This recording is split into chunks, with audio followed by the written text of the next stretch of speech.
Regressamos ao debate com o tema de Top Jobs in 10 Years. As rápidas mudanças tecnológicas provocam alterações disruptivas cada vez mais aceleradas nas indústrias e alteram profundamente o perfil do emprego e as regras do mercado de trabalho. Há um vasto conjunto de novas profissões a surgir e muitas mais vão ser criadas. Estarão os portugueses preparados para esta revolução? Passo a palavra ao moderador da sessão. Boa tarde a todos. Muito obrigado por terem vindo e participarem nesta sessão. Vamos fazer aqui um bocadinho de futurologia. Este de Top Jobs in 10 Years é isso que pretende, é olhar para a frente, bem para a frente, e tentar perceber como é que vai ser o mundo das TMTs daqui a 10 anos. Para isso, conto aqui com um painel que me vai ajudar a debater este tema. E, antes de tudo mais, o meu nome é Paulo Simões, sou sócio da Egon Zehnder, uma firma de Executive Search de alta direção. O meu percurso começou no técnico, fiz depois consultoria na McKinsey, na IT Kearney, e depois mais tarde fui administrador de uma série de empresas durante o mundo das dot-coms, e desde há vários anos que estou como sócio da Egon Zehnder em Portugal. Vou apresentar então também aqui cada um dos...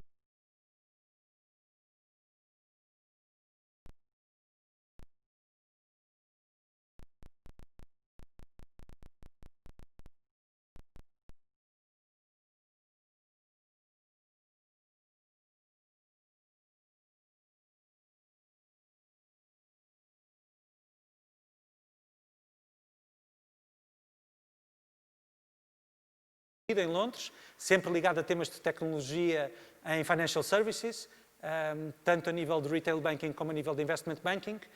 E há um tempo atrás, com um sócio inglês, decidiu montar a sua própria empresa, a Marionette, sobre a qual ele depois também vai explicar. E a Marionette, aquilo que faz na prática é ter um conjunto de pessoas, de competências na área de data scientists. E, portanto, o Raul também vai explicar como é que isso funciona, como é que é essa profissão de futuro e o que é que isso significa para os seus clientes. Depois tenho o André Gil. O André estudou também matemáticas, não é? Informática e matemática.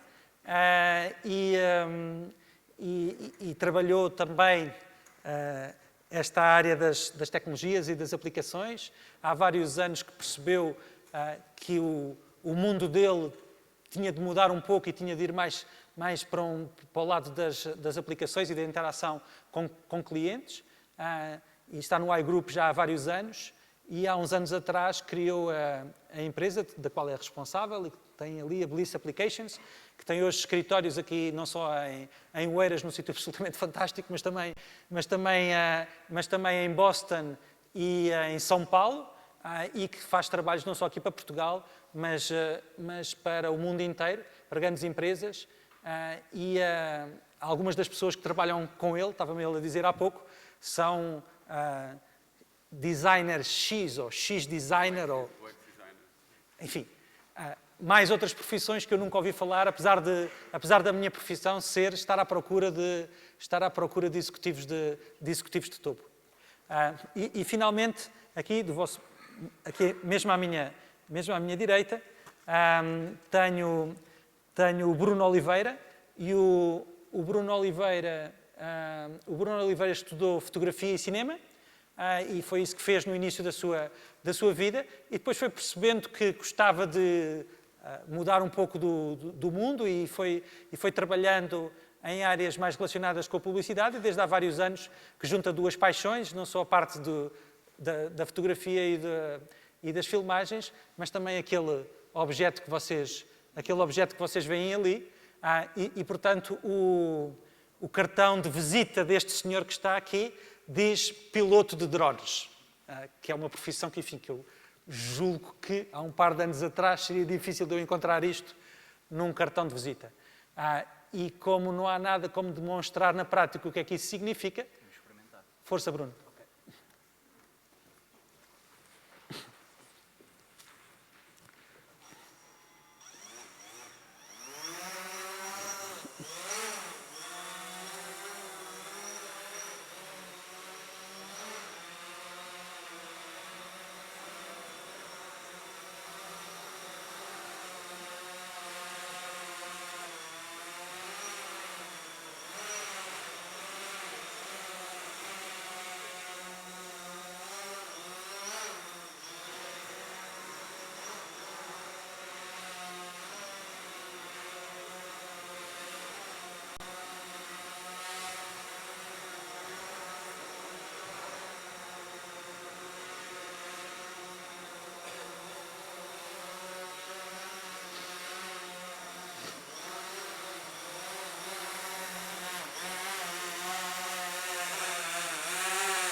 Estado nesta sociedade.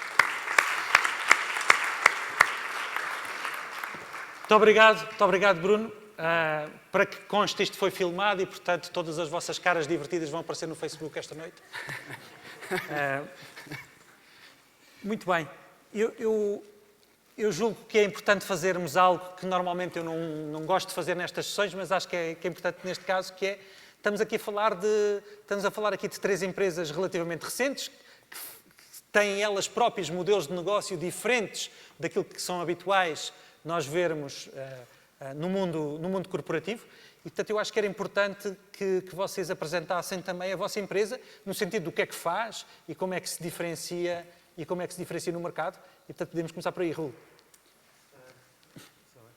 I will speak in English, if you don't mind. I've been living in London for 22 years, and my Portuguese is quite rusty. So, if you don't mind, you go in English. Sure. So, Marionet was created in 2015, in June 2015. Myself and Adrian Gambley, which is the CEO of the company, was specific to cater for a need of what we call the big data scientists.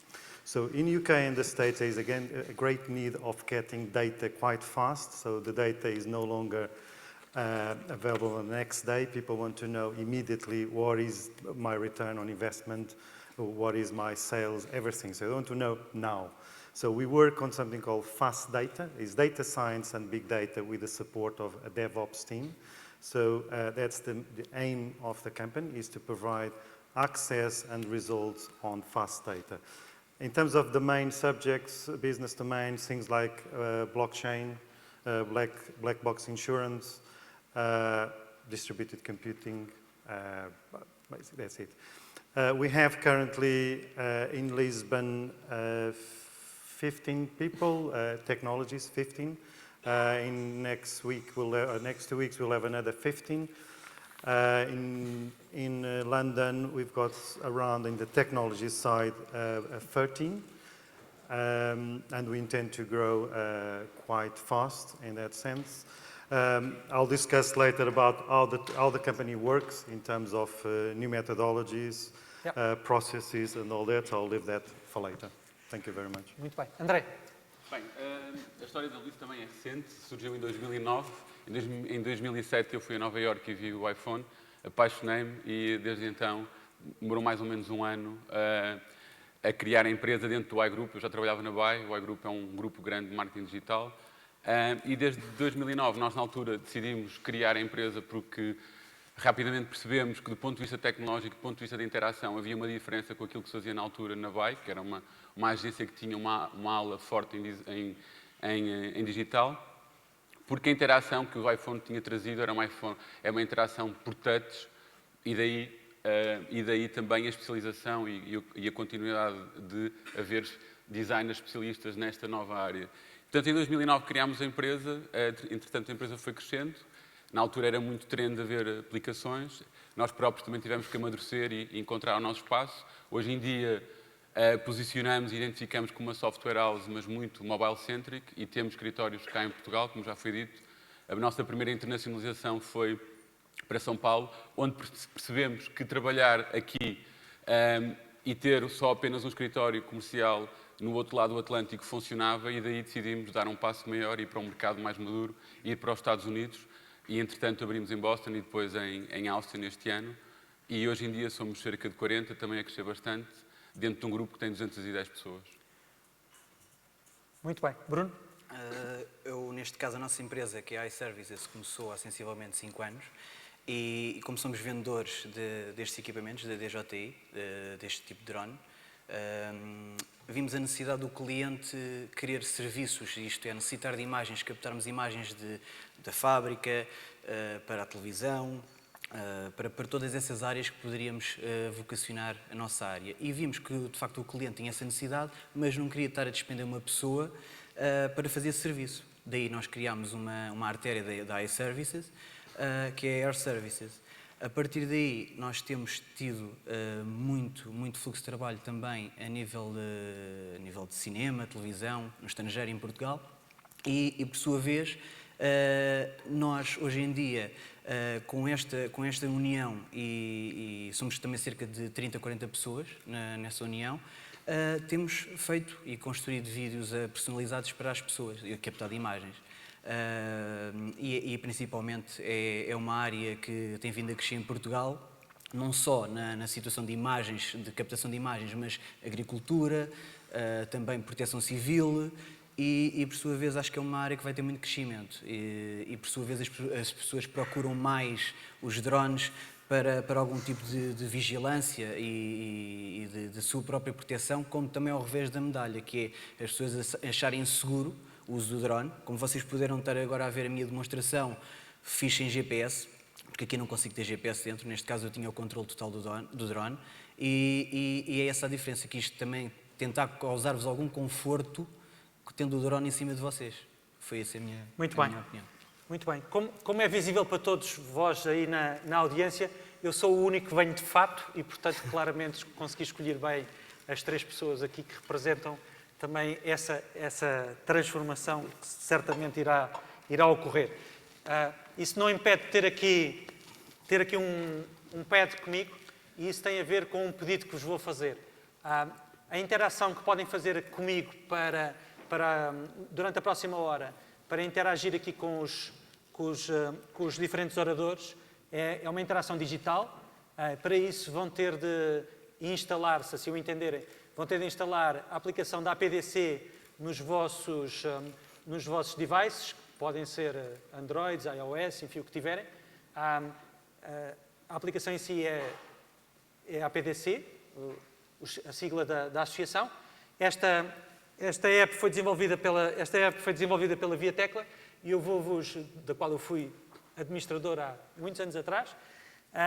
E queria só dar-vos a ideia como é que vocês conseguem interagir comigo aqui. Portanto, depois de fazerem o download da aplicação, da APDC, aquilo que têm de fazer é selecionar, logo no início, vão selecionar o congresso, vai aparecer aí o congresso 26º Digital Business Congress, só têm de selecionar esse tab. Depois, dentro do congresso, selecionar programa. Dentro do programa, selecionar esta sessão, de Top Jobs in 10 Years. E depois, quando selecionarem esta sessão, que está ali, vão ver imediatamente que aparecem uns balões. Através desses balões podem colocar questões e essas questões depois aparecem aqui no meu tab e isso permite depois que eu utilize essas questões na interação que vou ter aqui com estes oradores. Ok? Muito bem. Então, comecemos a sessão por falar destas novas profissões. E antes de falarmos daquilo que serão as profissões daqui a 10 anos, falemos daquilo que são as profissões já hoje e que são desconhecidas, pelo menos de mim, e imagino que de muitas das pessoas que estão aqui nesta sala. Raul, eu começava por ti. Esta questão do Data Scientist é uma questão que obviamente nos últimos par de anos tem estado muito dentro daquilo que é a realidade dos negócios. Por vezes eu tenho clientes, por vezes nós, ainda temos clientes que nos vêm pedir, arranje-me um Chief Data Scientist com 40 anos e com 20 anos de experiência profissional, e eu tenho de explicar que isso não existe, por definição, não é? Portanto, explica-me um pouco o que são estas novas profissões que tu tens aí, de onde é que veio o background destas pessoas, porque é que elas escolheram ter estas profissões dentro da tua empresa? I'll start with the background. I think it's quite important for our consultants. So the background of consultants mainly came from science degrees. So we look for people with PhDs or masters from math, statistics, biology, chemistry, and then we give them the skills, the right skills, the IT skills required for them basically to be able to do data science. Now, what is data science? And I'm going to talk about data science from a point of view of Marionette, okay? So there's a lot of discussions about data science. Everyone in Portugal I talk to, they want to be a data scientist, which is good. But specifically in the case of Marionette, a data science is someone that has got very good communication skills, very good analytic skills or excellent analytic skills. And in terms of our business domain, is someone which is comfortable and working on real-time data. So there are lots of data scientists that basically work on a small computer. They do a couple of analyses, models, and that's it. They present a solution. That's not the case of Marionette specifically. We do data science in real-time information, and we try to get the results as fast as possible. That's why we've got what we call a DevOps team, which is also a job everyone keeps talking about. What is a DevOps team? Just to give you an idea, for someone who doesn't know, Amazon does release to production every 13 seconds. So when you start thinking, how can you release code into production every 13 seconds, you need to think about all the pipeline and the process that will be available that allows Amazon to do that. And I think someone said Facebook does it in every minute, Twitter every 15 minutes. So that's very important. So that's what we're trying to do. They're excellent consultants. They do very, very well, but they need to learn how to make things faster, run faster, produce faster, and be able to resolve lots and lots of problems. It's all about problem solving. Muito That's bem. a data scientist. Muito bem, uau. André, nas aplicações que vocês desenvolvem, nós estávamos a falar disso há pouco, no fim de contas tu pões algumas novas profissões a falar umas com as outras, não é? Fala-nos um pouco de quais é que são essas profissões do ponto de vista dos developers, mas também do ponto de vista da usability, interação com o cliente, por aí fora. Explica-me um pouco que tipo de pessoas é que tu tens à volta para construir as apps que, no fim de contas, depois nós interagimos todos os dias. Sim, maioritariamente as pessoas que compõem a empresa são engenheiros também. Mais de metade são engenheiros. Depois destes engenheiros existem várias especializações. Uns são mais server-side, outros são mais... Nós dividimos logo em duas áreas, server-side e client-side, ou front office, se quisermos.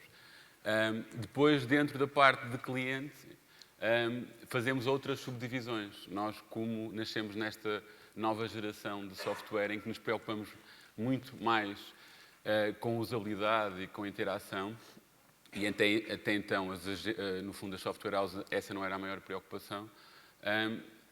O pendor depois nessa área do client-side depois também obriga a que tenhamos developers que tenham especialidades diferentes, até porque do ponto de vista da fragmentação de software, há iPhones, há Androids, há Windows, há o HTML, que nos obriga a ter especialistas em cada uma das matérias, alguns deles também com algumas skills que já entram na componente de design.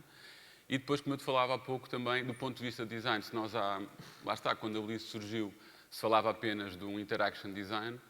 Hoje em dia nós falamos do UX design, que é mais ligado à parte de user experience, que tem tudo mais a ver com olhar para um desafio e construir todos esses fluxos de interação e preocupar-se mais com os fluxos de interação do que com a componente visual. Temos um e-designer, temos os product designers, porque pensar produto é diferente de pensar uma marca quando quer comunicar nesta área. E depois temos quem organiza a casa. E também para nós que vínhamos do mundo das agências, em que quem está no mundo das agências fala sempre em account e também fala em project manager, mas o project manager de uma agência não é com o mesmo grau de rigor, se quisermos. Não é rigor, a palavra não é correta, mas do ponto de vista técnico não é aquilo que já encontrávamos na software house. Nós inicialmente tínhamos uma skill que era mista, mas depois rapidamente percebemos que para conduzir um projeto eficazmente tínhamos de ter pessoas que eram de facto mais project managers do que accounts. E portanto esse acaba por ser o coordenador que depois, entrando com outro tipo de metodologias, também se pode subdividir em Scrum Master, se nós quisermos, ou estivermos a falar mais na parte do produto, podemos entrar também em Product Manager. Portanto, há várias especializações de cada uma dentro estas áreas onde nós atuamos e isso obriga a que nós também todos os dias façamos uma aprendizagem face aos desafios que temos pela frente. E começam logo na fase de recrutamento, não é? Quando nós vamos, porque as pessoas acham... Eu costumo dar este exemplo, não é como eu fiz informática há uns anos, eu era lá um informático da família e achava-se que o informático tanto fazia hardware como fazia software. E hoje em dia também se acha que quando se trabalha nestas coisas toda a gente é engenheiro. E não é. E mesmo dentro de engenharia existem skills diferentes. E quando nós vamos à procura de pessoas, um engenheiro que trabalha numa software house ou que trabalha na empresa do Raul não é o mesmo que trabalha, o mesmo tipo que trabalha numa empresa como a nossa. E nós temos que identificar e temos que formar muitas vezes para que consiga produzir que é aquilo que se pretende numa empresa. Isto já dava pano para mangas aqui Sim. para vários temas, mas eu queria aqui falar com o Bruno para fazer a mesma pergunta antes de começarmos a guerra. Bruno, também no mundo, imagino eu, da fotografia e do filme tem havido uma evolução grande e hoje em dia também temos profissões que não existiam antigamente. Basta pensar, por exemplo, todo o tema da digitalização da imagem. Exatamente. Causa logo aquilo. Tudo isso mudou. Eu, por acaso, tive a oportunidade de estudar no Conservatório de Cinema na Amadora há bastante tempo e depois também alguns workshops até no Reino Unido. E, por sua vez, eu apanhei a mudança do 35mm para o digital. Infelizmente, hoje, o contacto com o 35mm cada vez está-se a afastar mais e perde-se um bocado no sentido da magia do cinema, mas também existe mais prática, mais rapidez em criarmos algo novo. Na área, por exemplo, da cinematografia, que é a minha área, neste caso, direção de fotografia, eu notei o uso dos equipamentos como o drone, como as gimbals, que é o elemento mais avançado agora do Steadicam, uma prática muito mais diferente. Eu, neste momento, com o drone, faço imagens que fazia antigamente com um helicóptero, que saímos da base aérea de tiros, do aeródromo de tiros, íamos gravar. Era muito demoroso e, por vezes, muito dispendioso. E é isso que aconteceu. Neste caso, começaram a aparecer os drones. Eu tentei, quando era mais jovem, até entrar nesta área mais cedo. Não consegui na altura, porque obviamente era muito dispendioso também. Mas agora, esta facilidade que existe hoje em dia, de ter um drone, por exemplo, este temos aqui, não é um sentido profissional, mas capta umas imagens em 4K e já é muito, muito bom. Um drone custa cerca de 1.600 euros. E, por sua vez, capta umas imagens num sentido não totalmente profissional, mas já muito bom para um cliente comum. E isso, para mim, é super importante. E acho que hoje em dia, a evolução está a ser cada vez mais rápida, principalmente nesta área tecnológica. Muito bem. Então, uma vez estabelecido o contexto, vamos a isto. Estudos recentes do ponto de vista do que é que pode acontecer nos próximos anos, a 2026, dizem-nos que muitas das profissões que nós vemos hoje e do modo de trabalho que nós vemos hoje não é necessariamente aquilo que nós vamos ver, aquilo que necessariamente vamos ver amanhã.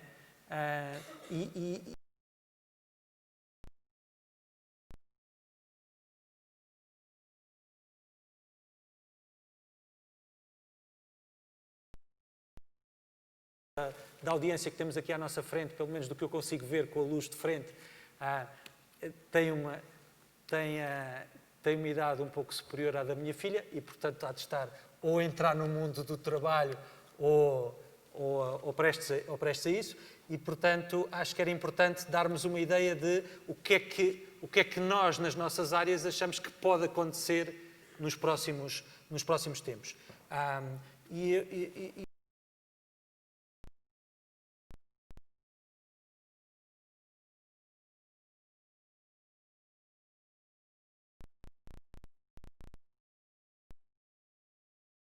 A banca tradicional, que deixa de ser tradicional para ser uma banca totalmente diferente, que impacto é que isso tem, não só ao teu nível do data scientist, mas que impacto é que tu vês do ponto de vista dessas profissões, mas também do ponto de vista de quais é que são as competências que são necessárias. E depois já vamos ao ponto do André, até que ponto é que essas competências são ensinadas na universidade ou têm de ser, ou têm de ser requalificadas on the job. Mas como é que tu vês, do ponto de vista do mundo financeiro, o mundo a evoluir do ponto de vista quer de jobs, quer de qualifications?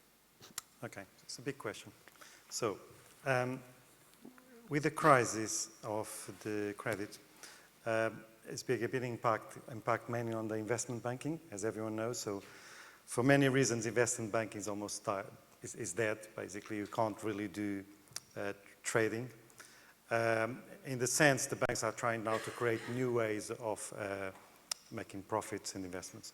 So Blockchain is one of the new items, quite a big item. So just to give you an example, there was some news about a month ago, I think, a couple of weeks or something like that, that the largest banks in Europe and the States are going to invest something like in London on the next 5 years, something like in euros, something like 45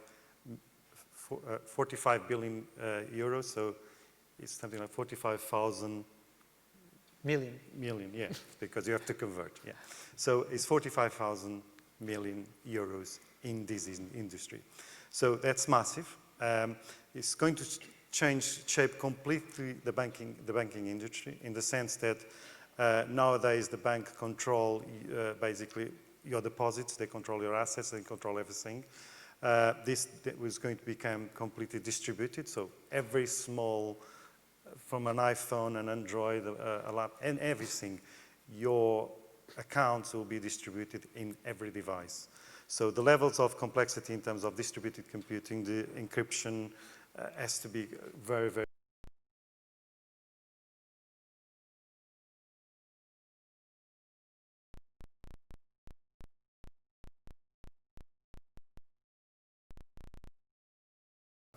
almost, I don't have cash in UK.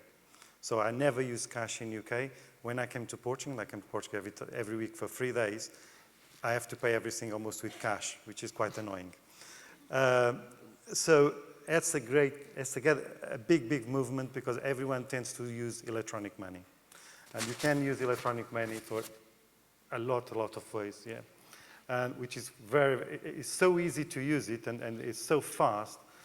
And that's the thing about the economies like UK and the States, is fast economies. People do not want to wait. People want things to be available immediately. But Raul, I read that some professions are just getting out of date. So things like investment banking and things like the people who do the traders and things like that, they are just being substituted by algorithms of someone doing the same thing somewhere in Korea and China and things like that. Is there a trend in that direction? I'll say in the near future, no. And the reason not is because there's so much regulation that the trading as we see in the past will have to stop. So in the future, yes, you'll be trading, but more traditional trading. So algorithm trading is popular. Was more popular before the crisis. It's still going to grow, but it is not as, I'll say, as a big step it was in the past, in the sense. André, falámos aqui do tema da segurança. Tu ainda há pouco não falaste disso, mas eu imagino que segurança seja um grande tema também para parte das aplicações que tu tens de desenvolver para os teus clientes, sobretudo se são transacionais. Esse também é um trend aí, também vai haver do ponto de vista de segurança a necessidade de haver novas profissões, novas qualificações, novas competências nessas áreas? Sim, é um trend. Nós, como eu falei há pouco, entramos numa área inicialmente mais leve, mais lúdica, não tínhamos essa necessidade. O tipo de aplicações que nós fazíamos não eram transacionais. À medida que fomos crescendo, fomos sentindo essa necessidade e hoje em dia, obviamente, temos clientes que são da banca e temos essa necessidade, essa preocupação, mas também existem empresas que são especialistas nessa área, que fazem auditorias e que fazem todos os testes que são necessários. Ou seja, nós preocupamos do ponto de vista de quem está a desenvolver um software da mesma forma que nos preocuparíamos fazer outro. Portanto, do ponto de vista das boas regras de construção, de segurança, tem que lá estar tudo, fazemos os testes. Temos hoje em dia pessoas que fazem também testes de qualidade, mas depois, do ponto de vista de segurança, existem empresas específicas nessa área e em que nós deixamos isso do ponto de vista da validação. Isso leva-nos aqui a um ponto interessante que eu também discuti no outro painel, que é o ponto das parcerias, que é cada vez mais, pelo que eu entendo, e o Raul também certamente vai falar sobre isso, que é cada vez mais estamos a falar destas empresas não trabalharem isoladamente, trabalharem em parceria com outras, que é algo que nós há 10, 20 anos atrás não fazíamos, não fazia parte do nosso DNA trabalhar desse modo em parcerias. É isso? Estou aliás, isso é uma das coisas que se aprende rapidamente nos Estados Unidos. um concorrente nunca é visto como concorrente, é visto como alguém que pode estar ao nosso lado e que pode nos tornar mais forte. A nossa indústria, nós estamos. Isso é uma das coisas que se aprende rapidamente quando vai para os Estados Unidos. E a razão de algumas, hoje em dia falamos muito, não é, do software as a service e de algumas ferramentas que explodiram, e algumas das razões das ferramentas explodirem têm exatamente a ver porque se abriram para serem integradas com outras coisas. Essa é a razão do sucesso. É um caso muito conhecido atualmente, é o Slack. Com todas as integrações que existem, com uma data de ferramentas, é uma das razões de sucesso do Slack. E isso, portanto, sim, respondendo à tua pergunta, sim. Raul, tu vives metade cá, metade no Reino Unido. Trabalhar em parceria, esta ideia do partnership, é uma ideia que não é muito de cultura portuguesa, diria eu. E, portanto, há aqui um skill que não está no nosso DNA, mas que tu, certamente, em Londres, o sentes como sendo necessário, ainda mais com a Marionette, que é muito vertical e, portanto, precisa mesmo dessas parcerias, não é? Como é que é? Como é que colocas o chip da parceria nas pessoas que trabalham na Marionette? É importante ter parceiros. Vou tentar falar em português. É muito importante ter parceiros, sobretudo parceiros em áreas de tecnologia diferentes. Eu acho que consultadorias em que tentam abranger o mais possível de diversos aspectos de áreas tecnológicas, neste momento, acho que não é possível, visto que as áreas cada vez são mais complexas. Portanto, é mais a especialização é essencial. No caso da Marionette, especificamente, nós temos 14 partners, technology partners. Todos nós trabalhamos em conjunto. Por vezes, nós produzimos código para os nossos partners e vice-versa. No futuro, acho que cada vez mais será, e como disse, nos Estados Unidos, no Reino Unido, é muito comum. Portanto, quando se vai a um cliente, não se vai sozinho, vai-se com parceiros.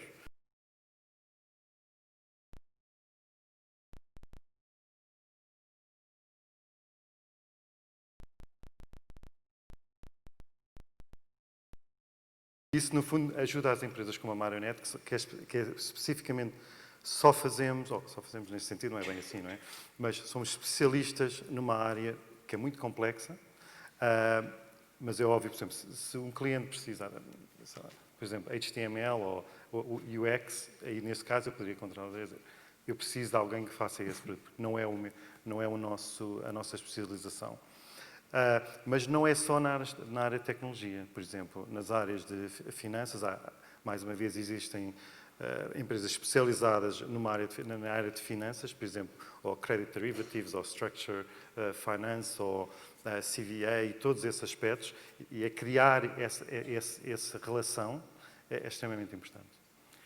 Mas há aqui acaba por haver aqui um paradoxo, não é? Porque o mundo para a frente, pelo que vocês me estão a dizer, é um mundo de especialização e de verticalização muito, muito forte, mas, por outro lado, o mundo digital per si implica esta parceria. Portanto, por um lado é vertical, por outro lado existe esta horizontalidade. Como é que, para as pessoas que estão aqui à nossa frente, que têm 20, 25 anos, como é que vocês trabalham com estas pessoas, no sentido em que isso possa ser verdade? André, queres... Bem, trabalhar com estas pessoas não é fácil. Não é fácil, né? E não é fácil porque também, e até reflete aquilo que nós estamos aqui a falar, há uma mudança de mentalidade das pessoas. E só para dar um exemplo, eu hoje em dia tenho pessoas, isto é real, a pedirem que não querem ser aumentadas, mas querem mais dias de férias. A dizerem que querem ser aumentadas, mas só querem trabalhar 4 dias por semana. Quer dizer que as pessoas têm uma preocupação diferente pela forma de estar com o trabalho. É mais, não é o trabalhar para, mas é o trabalhar com. E o objetivo é nós ir buscarmos os melhores, saber criar boas condições de trabalho, sejam elas no espaço onde nós estamos, sejam elas remotamente. Mas é um desafio. Depois, no nosso caso, os nossos projetos não funcionam sozinhos. Nós temos, lá está, essa tal necessidade de trabalhar em equipa e há desafios que são colocados, mas esta ida para fora e esta questão de também nos desafiarmos a nós próprios, de ter a produção cá e ter clientes fora, foi exatamente para provar que é possível e que se consegue fazer. E, portanto, para nos preparar para aquilo que é o futuro, que se fala e que já vai acontecer nos nossos dias, que é as pessoas cada vez mais não estarem fisicamente no local de trabalho e estarem a trabalhar naquele projeto, naquela empresa. Pegando aqui nestas palavras do André, Bruno, esta é a tua realidade do dia-a-dia, não é? Exatamente. Nós não temos um horário específico. Obviamente, tenho uma flexibilidade de horários numa empresa. Durante alguns anos também da minha vocação, na minha carreira, anteriormente, já trabalhava num sentido também temporário, por assim dizer, até ao ponto de nós gerirmos tudo o que envolve um projeto. Temos um projeto, temos um filme, temos um trabalho para realizar, que apanha um fim de semana, que apanha todos os dias durante um mês, que apanha muitas horas de trabalho, e esse trabalho é efetuado com a procura também de colaboradores, e neste caso técnicos ou artistas vocacionados e específicos, para atingir esse fim. Como é o caso no cinema, mais uma vez falando no cinema, tudo o que traz da pessoa, principalmente, a pessoa, o ator, que é representante de uma personagem que eu vejo, por exemplo, ou o realizador vê, que é uma pessoa que consegue encarnar aquela personagem, é uma procura. E, por sua vez, esse facto de partnership e de parcerias que nós temos com várias empresas, a nível nacional, a nível internacional, estamos a falar desde de produção de casas, de veículos, de sítios específicos, é muito importante, porque sem isso nós não conseguimos realizar nada, porque não existe essa possibilidade. E aí nós conseguimos criar essa ponte com essas pessoas e que lhes damos a tal publicidade, tal protagonismo, e que conseguimos atingir esse projeto e realizar esse projeto. É o principal, é como... Muito bem. E isso leva-nos aqui para um tema que eu tenho vindo a discutir convosco, que é um estudo recente que aponta para que em 2026, portanto daqui a 10 anos, 25% da população dos Estados Unidos, da população que trabalha nos Estados Unidos, não tenha um vínculo laboral direto com ninguém e, portanto, trabalhe por projeto, em modo freelance. Se vocês tiverem a ideia do que é que isto significa, 25% significa que daqui a 10 anos, quando forem aos Estados Unidos, 1 em cada 4 pessoas que vocês encontram na rua não tem um vínculo laboral. Trabalha, mas não tem um vínculo laboral. Trabalha por projeto, trabalha em freelance. Isto implica, obviamente, uma mudança do ponto de vista social, cultural, de forma de relacionamento das pessoas, que é completamente diferente daquilo que nós estamos habituados a fazer e a ver. Mas, de qualquer modo, isso é uma realidade que já hoje existe em algumas das nossas empresas e que nós já vimos hoje. A questão é que, no momento em que estiver 25%, significa que não é só no mundo da tecnologia, significa que está pela sociedade como um todo. E eu gostava agora de ir especificamente ali ao Raul, porque a Marionette é um excelente exemplo. O setup que tu fizeste para a empresa é ele próprio elucidativo desta realidade que pode ser expandida a muitos setores daqui a algum tempo. Queres-nos explicar um pouco como é que funciona a Marionette do ponto de vista de relação laboral e de como é que funcionam do ponto de vista de interação com o cliente? Sim. Poderá ser estranho, mas é de facto muito interessante. Portanto, nós temos os nossos consultores que estão diretamente ligados à empresa, portanto têm um contrato com a empresa, e temos o que nós chamamos advisors.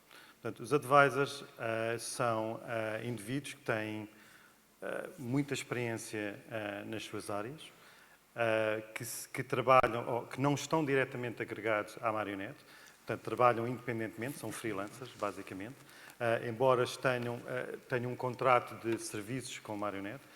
Nós, nesse momento, temos cerca de 20 e poucos, estamos a crescer por volta de 50, mais ou menos. Que vem de encontro ao que o Paulo falava sobre, no futuro, qual vai ser o modo de funcionamento. Eu diria que todos os consultores que eu tenho, eu espero que daqui a 10 anos todos eles sejam advisors, porque quer dizer que eles têm um patamar, uma qualidade muito, muito elevada e chegaram a um patamar que eu não lhes posso pagar. Ou seja, quando estamos a falar no Reino Unido em que uma pessoa na área específica de informática, em Big Data, ganha cerca de 200 mil libras por ano, portanto, é impossível uma companhia conseguir pagar a um freelancer, a um empregado, esse valor. Portanto, quando nós temos clientes e os clientes falam connosco, o que acontece é que temos uma agenda de freelancers com que contactamos, especialistas. Esses freelancers, então, vão às reuniões, normalmente são arquitetos, vão às reuniões, discutimos com o cliente e se o projeto avança, esses mesmos especialistas iniciam o projeto durante 3 meses, juntamente com os nossos consultores que têm menos experiência. Ao fim de 3 meses abandonam o projeto e vão procurar outro projeto, poderá ser via Marionette ou poderá ser via outra empresa. Portanto, a Marionette, no fundo, age como quase uma agência de recrutamento, como um agente que procura achar para esses especialistas áreas de interesse e projetos de interesse. Muitos deles, por exemplo, se eu chegar com um projeto a alguns dos especialistas, eles dirão logo, não estou interessado, isso é chato, não estou interessado, quero uma coisa muito melhor. Portanto, Deixa ver se eu percebi bem. Portanto, se eu fosse agora ter com um cliente meu corporativo e dissesse, olha, eu vou-lhe encontrar o seu próximo diretor financeiro, mas olha, há coisas que ele vai dizer que não quer fazer, não só não contratava os meus serviços, como também não contratava esse diretor financeiro. Portanto, estamos a falar aqui de uma mudança do mundo, não é? Estamos a falar aqui de uma mudança da forma de relação das pessoas com o trabalho. Exato. Uma mudança. A pessoa não está agregada a nenhuma empresa. Portanto, a pessoa por si própria é uma empresa. Portanto, é uma mudança radical. A pessoa escolhe aquilo que quer fazer. Basicamente, altera completamente a fábrica do funcionamento de uma empresa. Andrei, tu já sentes isso? Já sentes isso na pele? Se calhar não na tua empresa, mas os teus concorrentes são outras empresas como a Abelice ou passam a ser também coisas que alguém faz um bocadinho de código na Coreia e que depois junta com qualquer coisa que alguém está a fazer no Chile e... Há um bocadinho de tudo.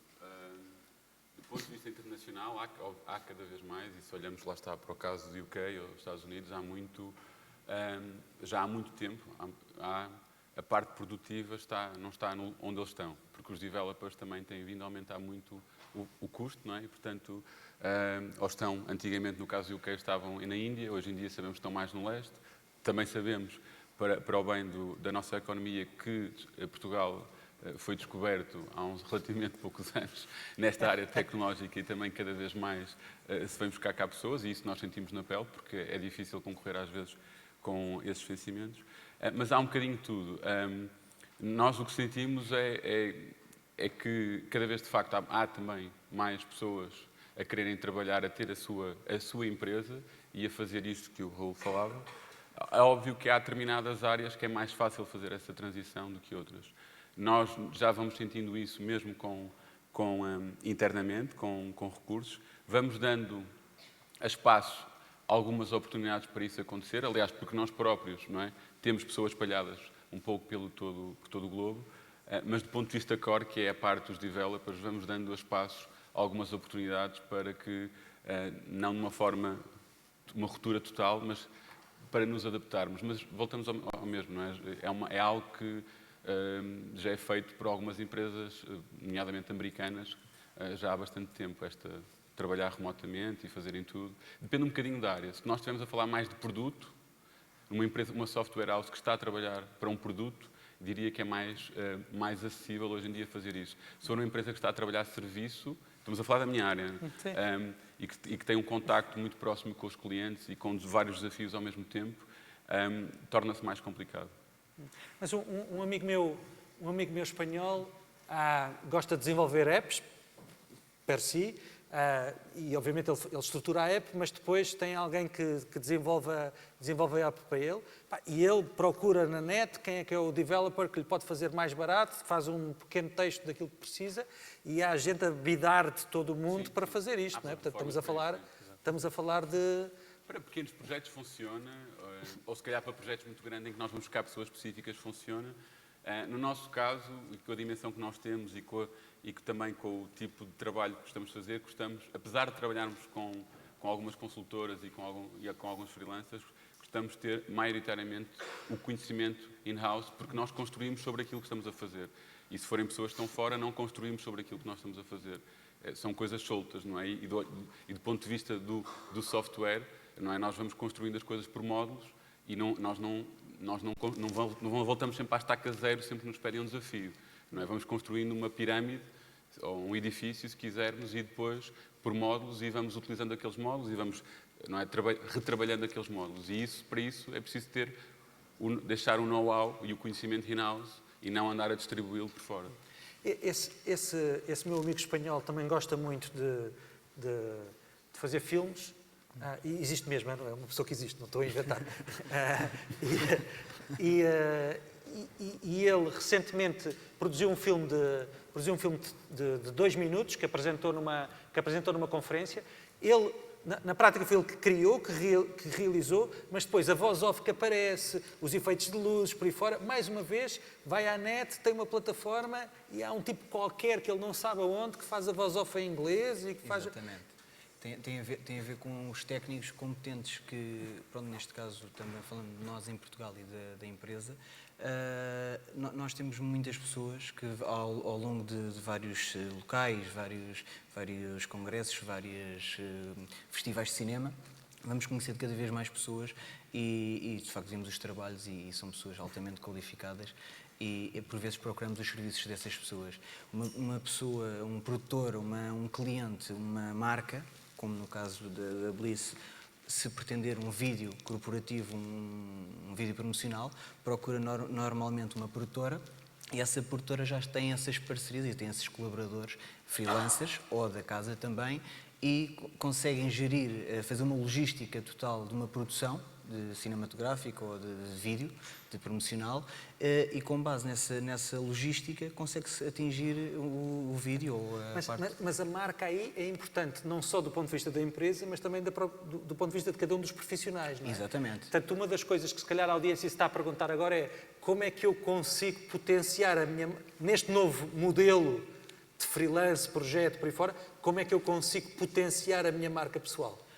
Neste caso, a marca pessoal tem a ver, obviamente, com a visualização, a pessoa, a personagem, o ator, a figura pública que está presente e também os meios que são utilizados. Neste caso, todos os meios tecnológicos ou aqueles meios tecnológicos que uma pessoa questiona-se, como é que eles fizeram isto?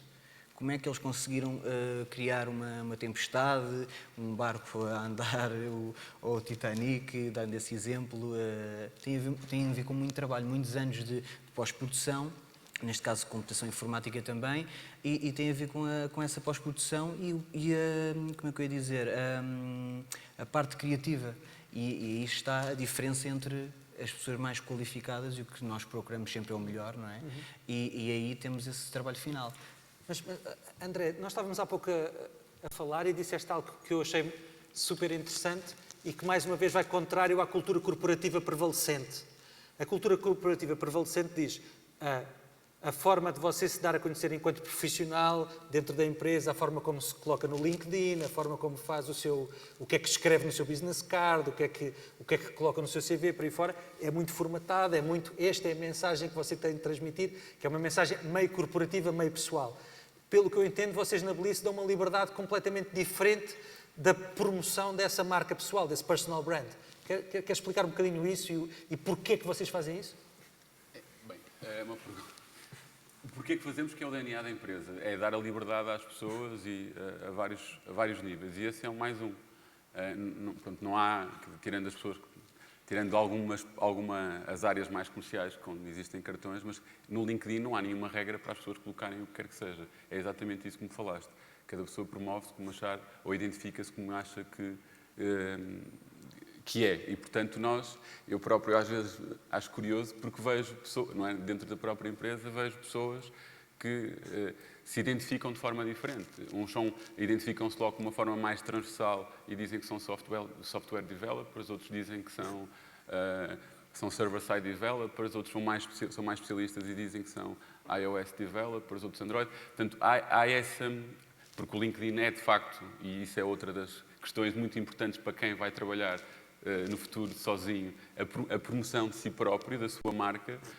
e o LinkedIn, não é? É a promoção de si próprio, portanto, nós damos liberdade às pessoas para colocarem o que quiserem, não, sem nenhuma regra específica, não é?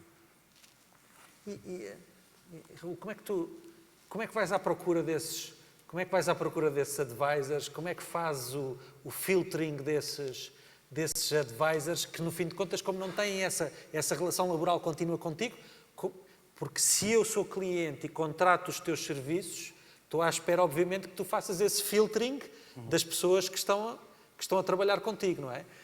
Portanto, isso também é uma alteração do ponto de vista do relacionamento cliente-supplier, que eu acho que é muito interessante. Portanto, como é que fazes esse filtro?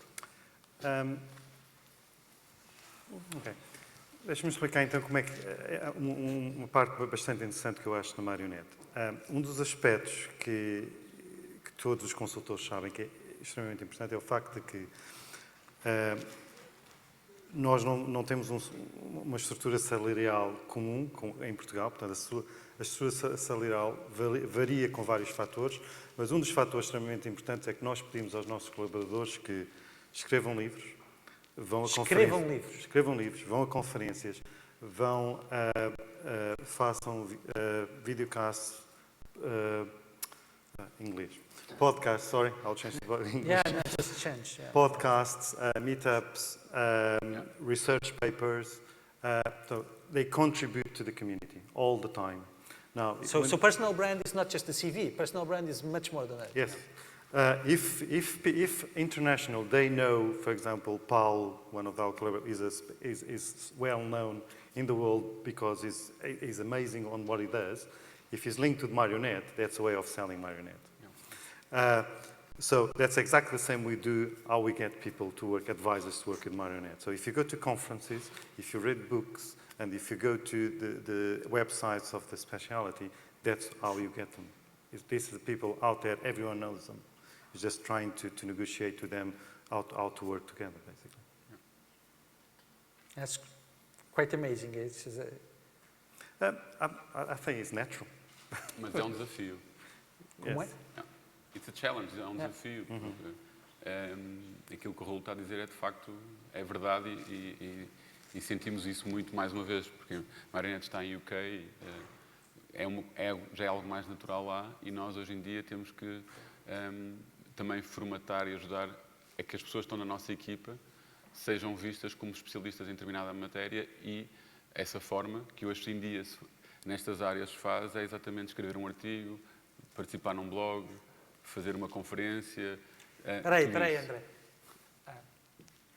Há aqui pessoas, mais uma vez, dos tais 20, 25 anos, que saíram da universidade, que estão há 1 ano, 2, 3 a trabalhar, alguns se calhar estão a trabalhar contigo.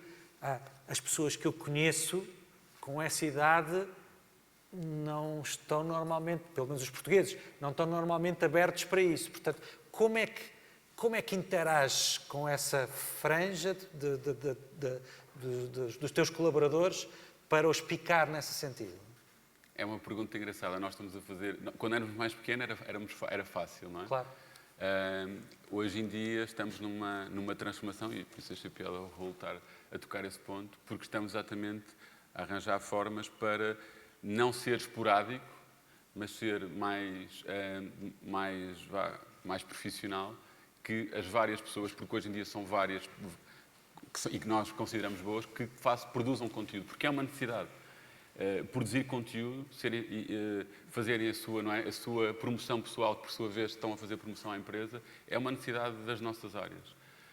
E, portanto, sim, há várias formas de o fazer, não é só, obviamente, a forma financeira, há várias formas, que são dados espaço para isso, mas é algo que se faz e muitos deles, quando gostam, também proativamente vão fazendo. Sim. E como é que é, Bruno, no círculo de amigos, na família, com os pais, por aí fora, ter um business card que diz piloto de drone ou diz data scientist ou algo assim do género?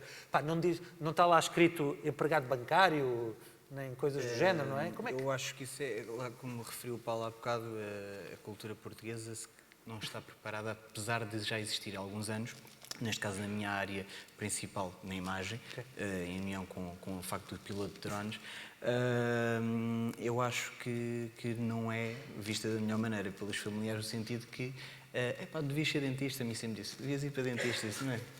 Não vou para dentista, não é isso que eu gosto. Eu comecei desde muito cedo, tinha relativamente 12 anos, tinha familiares também já no mundo artístico, o meu tio era fotógrafo, já na altura, e eu lembro-me perfeitamente, eu lembro uma máquina, neste caso reflex, de 35mm também, e ia tirar fotografias, então, paisagens, ou as amigas da prima, pronto, ia neste caso, as amigas da prima. Exatamente, pronto, ia dar sempre a tentar captar alguma coisa que eu via, e desde esse momento comecei a criar o gosto pela fotografia, e a partir daí comecei a dar muito valor à fotografia em movimento, neste caso a imagem em movimento, e pronto, e acabei por gostar da parte que eu às vezes até considero mais difícil, porque é a plástica da imagem.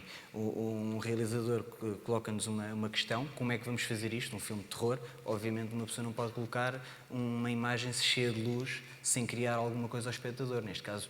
Esse é o trabalho do diretor de fotografia, é criar na imagem emoções e contar uma história com a luz e com o meio que é utilizado, neste caso, seja os tecnológicos, seja o que for. E é isso que se pretende. Por isso é que normalmente as pessoas têm sensações... Nota-se que tens uma enorme paixão por aquilo que fazes. Tenho, sem dúvida. Há aqui alunos meus que sabem que eu falo sobre este tema da paixão e da felicidade como sendo absolutamente fundamental para o nosso sucesso. Portanto, queria-vos perguntar também sobre este tema aquilo que eu chamo o happiness at work, a felicidade no trabalho e a necessidade de haver isso para o sucesso. Vocês na Air Services olham também para este tema? Sim. É assim, permite uma coisa que eu sempre gostei e vi que não iria conseguir, era um trabalho de escritório. Um trabalho comum, nunca iria conseguir desde miúdo. E, por sua vez, tanto este trabalho dá-me uma liberdade para viajar, conhecer explorar novas culturas, conhecer mais pessoas, e isso permite-me estar a sentir-me bem. E, por sua vez, o facto de eu criar todos esses meios para fazer o que eu gosto, é para mim super importante. Eu tenho que me sentir feliz e obviamente, numa pessoa, acho que, falando agora dos drones, eu acho que a sociedade não se sente bem com os drones ainda. O facto de ser o piloto de drones tem muito que se lhe diga, porque é uma coisa que é brincar com um drone, compra-se este drone em qualquer sítio, que eu trouxe este hoje, pronto, por assim dizer, mas o facto de ser piloto de drones tem a ver com um bocado de moral. Eu não costumo brincar, eu costumo mesmo só trabalhar e tem a ver com uma maneira de estar no meio, pronto, de vocês. Penso que não vos assustei, podia ter-vos assustado com brincadeiras mais sérias, mas não quis fazer isso para vos dar esse conforto. E quando se chega a um trabalho, já existe uma pré-análise do local, já existe uma averiguação da nossa parte do local para conseguirmos voar. Como eu também já referi anteriormente ao Paulo e ao André e ao Raul, existem situações que o outro drone, não é este, gasto sensivelmente uma bateria, estamos a falar também de 35 minutos, mais ou menos, só para fazer esse briefing do sítio onde eu vou gravar e fazer testes e ensaios para conseguir gravar e captar as imagens que o cliente pretende. E esse é o principal, é sentir-me bem. Eu tenho só fazer aqui uma pergunta à produção. Estou a entender bem que isto devia ter terminado às 6h30 e não às 19h? Peço desculpa, já percebi. Muito bem. É porque realmente no PED não tive direito a ter perguntas. Já agora? Mas posso terminar às 19h? Muito bem. Então vamos a isto. Está na altura de estar em pé, então, e ver se há perguntas, questões, inquietudes. Já vi que há aqui várias. Eu vou, talvez numa primeira fase, receber pergunta a pergunta e depois em grupo. Quem tem os microfones aí? Havia uma pergunta daquele lado. Vem a descer o microfone. E depois, se o segundo microfone puder vir já aqui para este senhor, ajuda-nos aqui. Força, por favor. Posso? Ora, boa tarde. O meu nome é Vítor Filipe. Eu gostaria de perguntar, digamos, ao painel, Tendo em conta o tema do painel também, o Top Jobs in the 10 Years, quais serão para vocês o Top Jobs nos próximos 10 anos? No entanto, Respondam lá ao rei da questão, pá. no entanto, gostaria também de fazer essa questão. Acham que as nossas escolas estão preparadas para uma evolução daqui a 10 anos, mais propriamente para o Portugal 2020? Obrigado. Muito bem.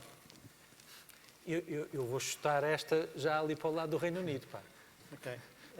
Agora que saíram. And just do it in English, it's just easier. Ainda não saíram. Ainda estão. Eu diria que, a meu ver, mais nas áreas de tecnologia, bioengineering, so ability to enhance your body, I think is going to be something very important.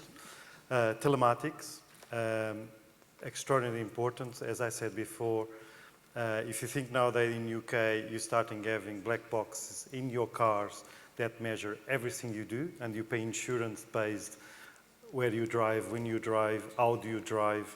You pay by day, pay as you go insurance, for example. So telematics is very important. Anyone with nanotechnology as well. So I think, again, I'm not sure how this will apply to Portugal, but in countries like UK and the States it's a lot easier. Everyone will want to make sure you live longer and you live better. So biotechnology, nanotechnology, I think is going to be huge. Muito bem. Associated with that, sorry, Paul, is data. Data is everywhere. So this will produce data, and you have data engineers all the time. That means data scientists. André? Sim, eu não me quero repetir e também não faço futurologia, mas eu acho que há duas áreas que para mim são fundamentais. Uma é tecnologia e a outra é saúde. Não é? Nós vivemos cada vez mais, há cada vez mais pessoas mais velhas e há uma preocupação enorme em tratá-las e a fusão das duas, claramente... Deixa-me só interromper, só para te dizer, todas as pessoas na sala que têm 20 anos, olhem para o colega do lado, porque se vocês hoje têm 20 anos e vivem em Portugal, existe 50% de probabilidade de viverem até aos 100. Portanto, um de vocês, os dois, vai viver até aos 100 anos, ok? E isto é utilizando pura e simplesmente, as tabelas das seguradoras. Mais nada. Portanto, esse é o grande desafio, porque não querendo também alarmar ninguém, dizem as próprias estatísticas que 1 em 2 vai ter cancro. E, portanto, também se olhar para o outro colega do lado, vai ter uma...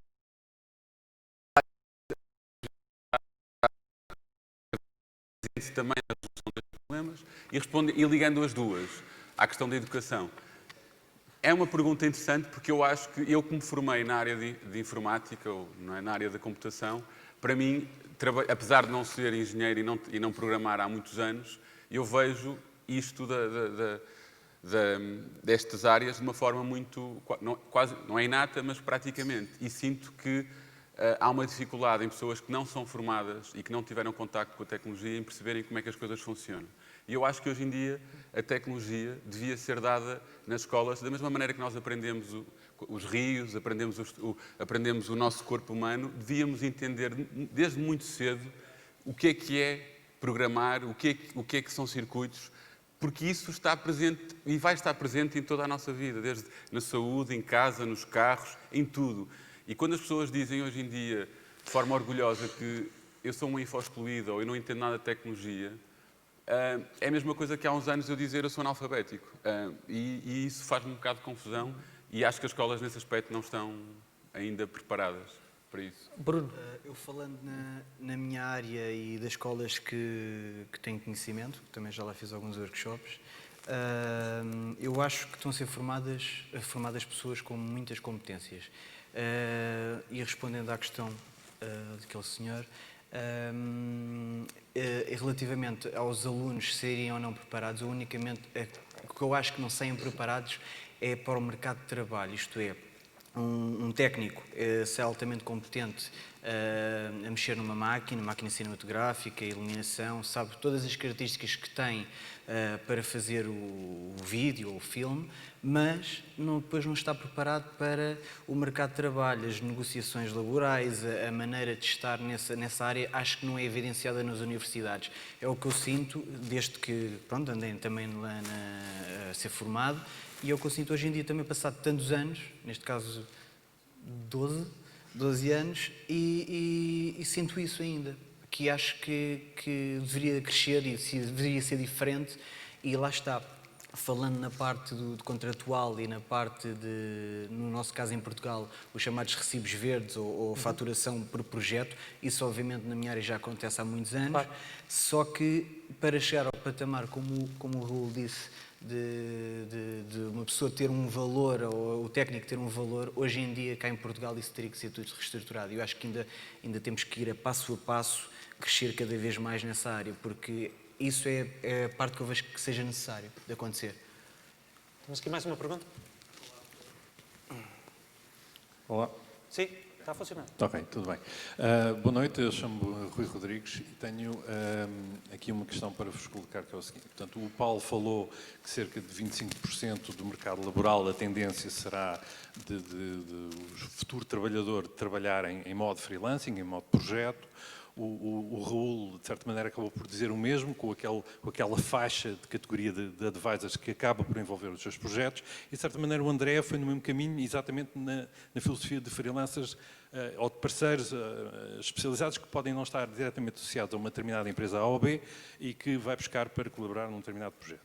A questão que eu coloco é a rotação de pessoas nas organizações implica forçosamente uma erosão da propriedade intelectual. Forçosamente, ou seja, aquilo que eu quero dizer é, nada impede, agora vou dar um exemplo um bocado ridículo, mas é para extremar uma determinada posição, que um colaborador que tenha trabalhado, um freelancer que tenha trabalhado com o André, amanhã não vai trabalhar com o Raul, e o Raul, de repente, em conversa, epá, tu fizeste isso para a Bliss, ele não conhece a Bliss de lado nenhum, epá, fizeste isso para a Bliss, epá, isto é capaz de ser interessante, deixa-me cá ver o que é que tu andaste a fazer e porque é que não vais fazer isto para aqui.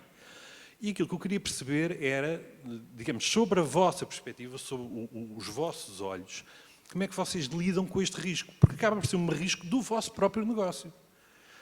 Ou seja, e quer dizer, não é um non-disclosure agreement que vos vai salvar. Em lado nenhum.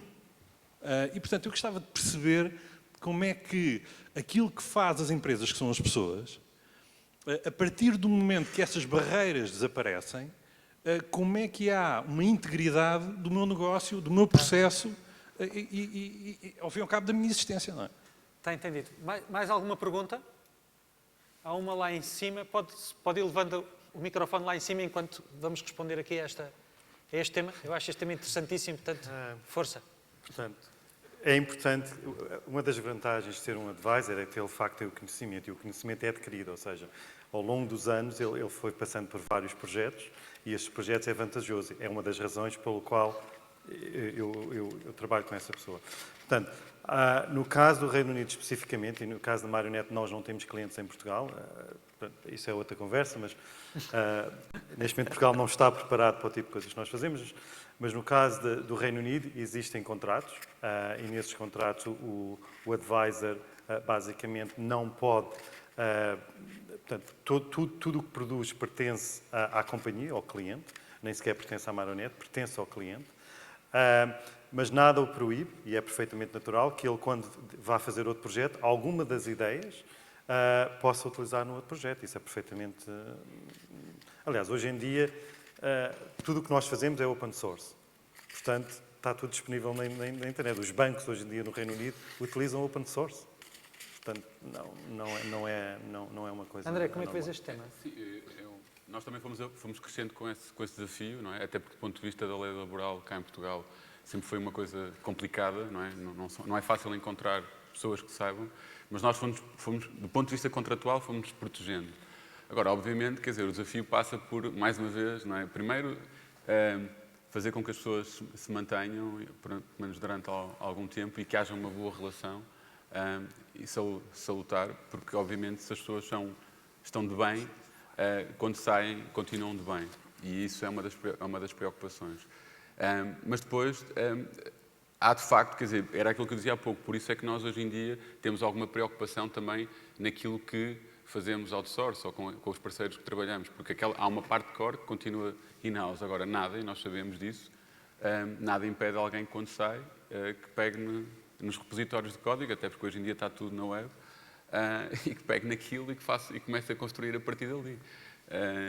Nada impede isso, e nós sabemos isso. Nós tentamos valorizar a empresa noutro tipo de coisas, não é na linha de código, é na massa cinzenta e naquele conjunto de pessoas. Não é? Portanto, mas é um desafio, sim. Também há do lado... Sim, obviamente poderá existir esse tipo de situações, mas principalmente, do meu ponto de vista, é o seguinte: qual é a diferença entre uma pessoa estar como freelancer e estar a nível contratual? Tudo bem, as tais leis laborais podem pedir um sigilo, podem pedir algum tipo de informações, mas principalmente eu acho que tem a ver com o bem-estar. O bem-estar do colaborador ou o bem-estar da própria pessoa freelancer. E o projeto, estou a falar da minha área neste momento porque é o seguinte: eu já rejeitei vários projetos e normalmente eu tomo atenção à maneira como a pessoa me cativa. Vem um realizador, quer fazer um filme, tem um script e vai-me dar as informações do script, eu digo logo assim, mas isto é assim, vai acontecer de que maneira e de maneira como ele mostra a paixão que ele tem também.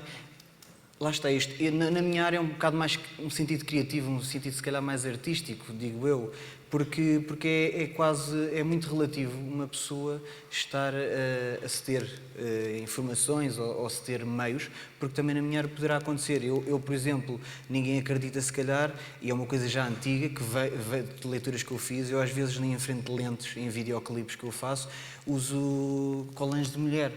Meto como filtro, uso várias coisas, prismas, coisas que eu já vi, experimentei e por acaso coisas engraçadas, tendo em conta esses truques para fazer algo ou captar algo. Uma vez, entre aspas, roubei uma peça de cristal à minha mãe, que era uma borboleta, para meter à frente da lente, para ver como é que ele funcionava, com os raios de sol.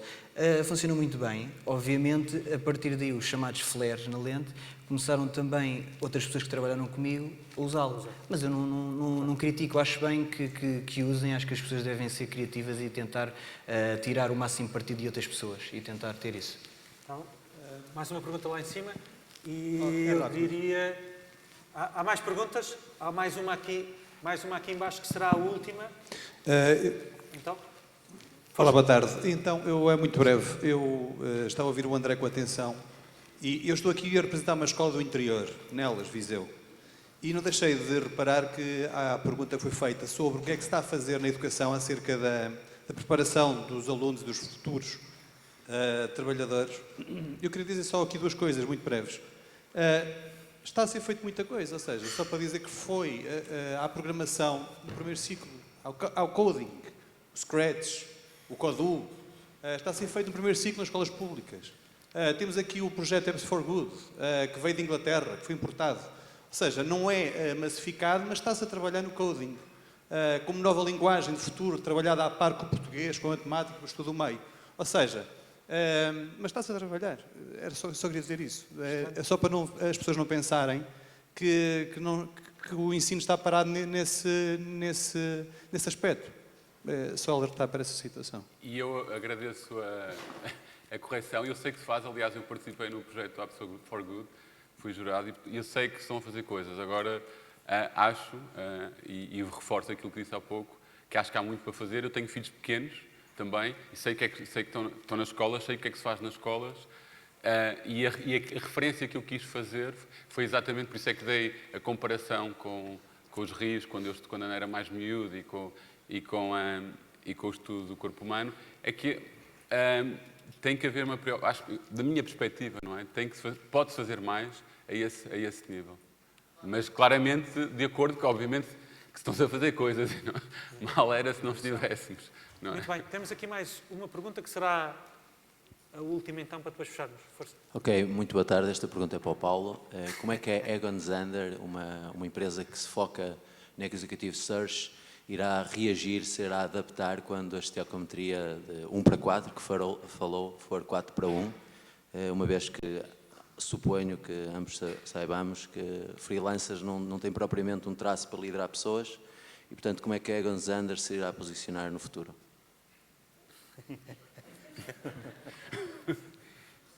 Só dois ou três pontos aí que eu acho que são relevantes.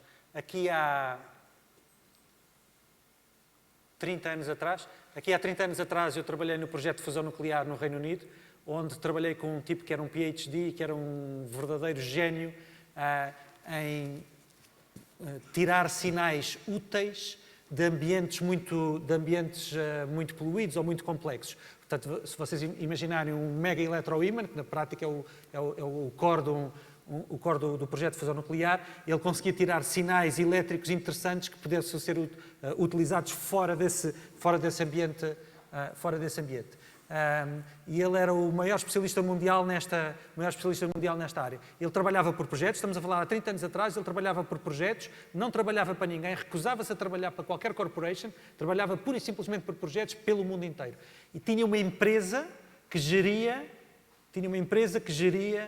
a carreira dele. Um pouco como a marionete, no fim de contas. Tinha uma empresa que geria a carreira dele. Portanto, e a quem ele pagava 20% daquilo que ganhava. Ele ganhava um pipa de dinheiro. E 20% disso era de uma agência que lhe geria a carreira. Eu julgo que talvez a minha firma, mais cedo ou mais tarde, vá ter alguma coisa dentro desse prisma de gestão de carreiras. Isto por um lado. Por outro lado, e imaginando que o prisma da tua questão possa ter também o lado da liderança das pessoas e até que ponto é que este tema da liderança das pessoas pode ou não pode ser utilizado aqui e até que ponto é que nós podemos contratar freelance managers. E eu julgo que sim, do mesmo modo como foram dados aqui os exemplos do data scientist ou do app developer, que são especialistas e que estão na Coreia ou na China ou em Portugal e que estão a fazer estes trabalhos em freelance, eu julgo que é perfeitamente possível que isso possa acontecer também do ponto de vista de gestores de equipas. E devo dizer que, por exemplo, do ponto de vista de project managers, isso já existe hoje.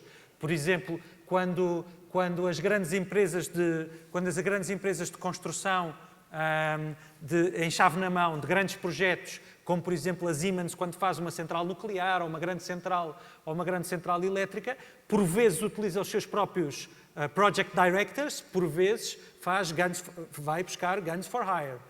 Há project directors que ganham para cima de 1 milhão que não trabalham para nenhuma das corporations e recusam-se a trabalhar para a Siemens e para a Alstom deste mundo e que trabalham pura e simplesmente em freelance. E por vezes nós, Egon Zehnder, fazemos esse género de trabalhos também, de andar à procura dessas pessoas. Portanto, sim, haveremos de evoluir também nesse sentido. Muito obrigado pela pergunta. E eu acho que agora está na altura de pormos alguma coisa a voar outra vez. Vamos lá. tchau. Eu desde já faço um desafio, se vocês algum dia quiserem ter algum contacto e terem uma demonstração com o drone e até operar o drone, poderão ir ter a iServices no Parque das Nações e podem procurar por mim, porque eu terei todo o gosto em dar essa demonstração, está bem?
Muito obrigado a todos por terem vindo, espero que tenham gostado desta sessão e até amanhã no segundo dia do Congresso da PDC. Muito obrigado.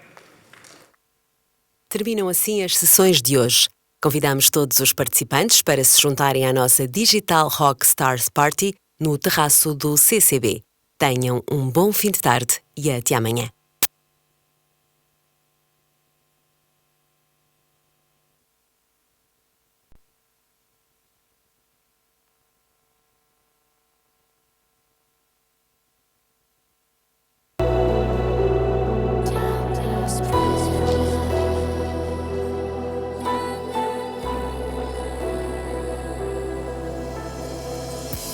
He was best thing.